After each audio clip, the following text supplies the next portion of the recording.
New devices from Google are arriving. Welcome back to Techstination. I'm Fred Fishkin. With us from Google is technology expert Peter Du. Hi, Peter. Hey Fred, good to be here. Great to see you. And Google has held its ninth Made by Google event. AI front and center, of course. First off, the new Pixel 9 phones, Peter. Tell us about the choices here. Yeah, so our Made by Google event every year we unveil the latest and greatest of Google hardware, the Pixel line, the Pixel watches, and the Pixel Buds featured this year. And so on the Pixel front, we're on the Pixel 9 phone, right? So there's a Pixel 9, the Pixel 9 Pro, and the Pixel 9 Fold, which is a folding version of the phone as well. Great phones, great new colors, obviously improvements in our specs. It uses our new G4 chip technology, and at the same time, you're able to use amazing software features alongside them. And so basically, these are features that let you be more productive, be more creative, and just create and do a little bit more fun things on your phone. A bunch of different features I'm happy to chat about on that. Yeah, let's talk about that. I'm sure Gemini brings some new capabilities to these phones. Absolutely. And I'll start with actually a fun example.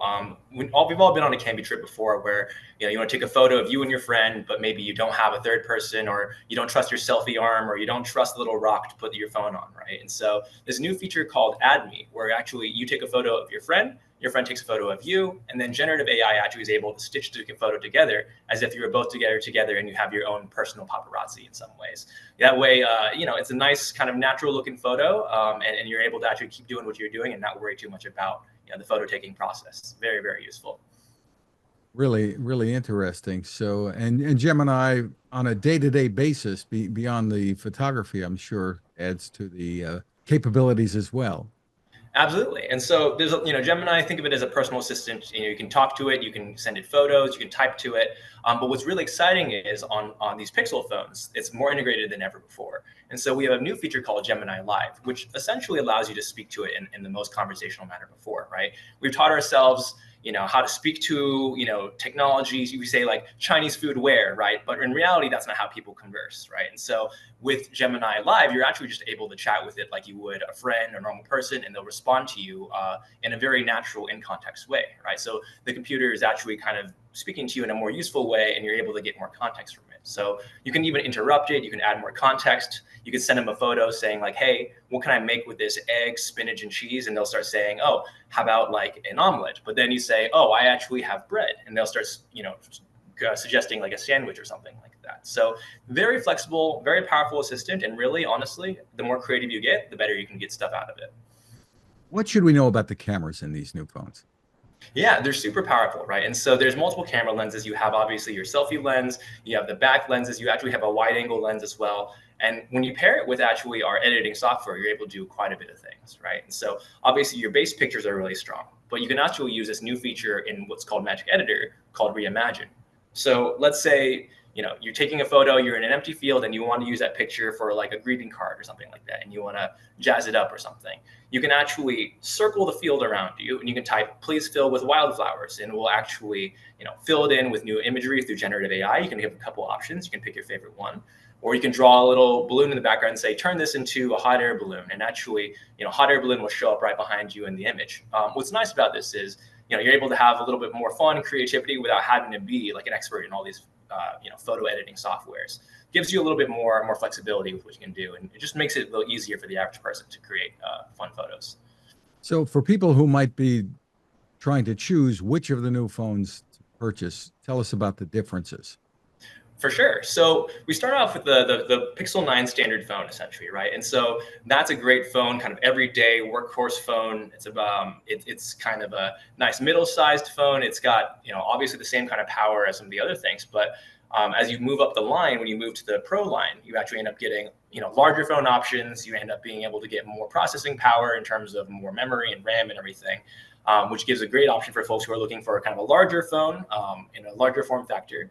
And for folks who are kind of more pro users, you even have the Pro Fold phone, which is a folding phone, which essentially, your normal phone, but you open it up and all of a sudden you have a tablet, right? And so this is really useful when you want to do multitasking. You want to put, Google Maps on one screen. You want to put your notes on another as you're walking around. Maybe you're checking out new apartments in New York and you want to kind of go from destination to destination while making notes about all the different places. What's really nice about it is, you're able to do all these different things with a small form factor that fits in your pocket, but you can get a tablet whenever you want something larger. Cool. For people who own, say, the Pixel, one of the Pixel 8 phones, will some of the new capabilities migrating to them as well? Yeah, what I'll say is, we have a pretty good track record of when we build software, we try to make it available for as many phones as possible. And so we're always exploring, some of our new features. Can it make sense to move down to different hardware that's been out there before? It may not be at launch, but we're always kind of looking at this type of stuff. Terrific. Well, let's move on to the latest edition of the Pixel Watch. Yeah, so the Pixel Watch 3 is out right now, and what I really like about this, right, it keeps the beautiful design. It's actually I'm wearing a Pixel Watch 2 right now, but the idea is that the surface is actually reminiscent of the surface water tension of a water droplet, right? So this beautiful curved design. It comes in two different sizes. There's a larger bezel version, and what it does is also kitted out with nice sensors to help you figure out kind of some health and fitness metrics, right? And so if you're actually planning on doing a 5K, half marathon, you can set up kind of training routes in your Fitbit app. And what you can do is your phone will actually, or your watch will actually nudge you on saying, hey, you're going faster than your intended pace, your heart rate beating fast. Like, how about you bring it in a little bit so you can make the rest of your race kind of the right speed you want? And so you'll get kind of AI running insights after the fact, where you can just kind of, get a sense of how you're doing on your training, right? For me, I'm kind of a novice runner, right? So every bit of help I can get, I'll take absolutely on this kind of thing. So Some of the other features, I understand you have something called a loss of pulse detection.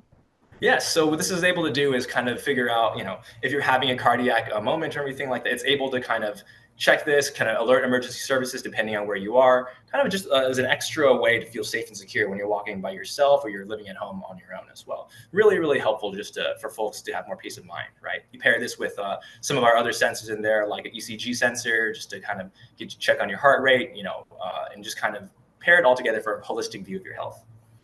Interesting. And there are other kinds of detection too for emergencies. Definitely. So there's like a skin temperature one, there's a oxygen one, I believe, and then you just kind of see how the rhythm of your heart is going as well. So all these things together, you can kind of check your stress levels, your sleep levels, kind of get just a bigger picture of how things are going. You also have a new edition of the Pixel Buds. Yes, the Pixel Buds Pro 2, actually. And so what's nice about this is, one, it's about, I think, 27% smaller than the last Pixel Buds, which the way this works is we've got a special chip in there, right, that just makes it smaller, easier to use. And what's nice about it is it actually lets you use Gemini on board nice and easy, right? So some of the stuff I mentioned earlier, when you're able to walk and talk talk to your phone, but actually you can talk to your earbuds in the same way, right? You can put your phone in your pocket. You don't have to pull it out. You can just say, hey, Gemini, like, can you tell me about like how many emails do I have going on, or where am I in this moment? Like, they're giving you a little bit context as you're walking about your day. And what's nice is you can actually use it in your phone, keeping your phone in your pocket and walking around like you're taking a phone call normally. So you don't have to worry about unlocking your phone, doing all these different things, putting it back in every single time you want to do something. It's kind of ambient there when you need it, not there when you don't. It's like having kind of an extra earpiece to some very smart friends in the background anytime. Now, I know a lot of this has to do with carrier deals, but tell us what you can about the pricing and availability here. For sure. So the Pixel Buds Pro 2 starts at $229. You can get them in various places, including the Google Store. The Watch and Buds, the Watch as well, you can look on the Google Store as well. And the Pixel phones have kind of a range of prices based off of what you're looking for. And so I believe the Pixel 9 starts at $799. And let me double check that. Yep, the $799. And then the Pixel Pro starts at $999, and the Pixel Fold starts at $1799. So different form factors, different prices for different price points. And there's kind of a Pixel phone for everybody in this line of things. So large variety. And again, for more info, the best place to go is? Yeah, you can search on Google, just type Pixel into Google, and you'll be able to find everything you need. And blog.google.com has lots of stuff too that people can find. Absolutely. Peter Du, thank you so much for spending time with us. Appreciate it. Thank you, Fred.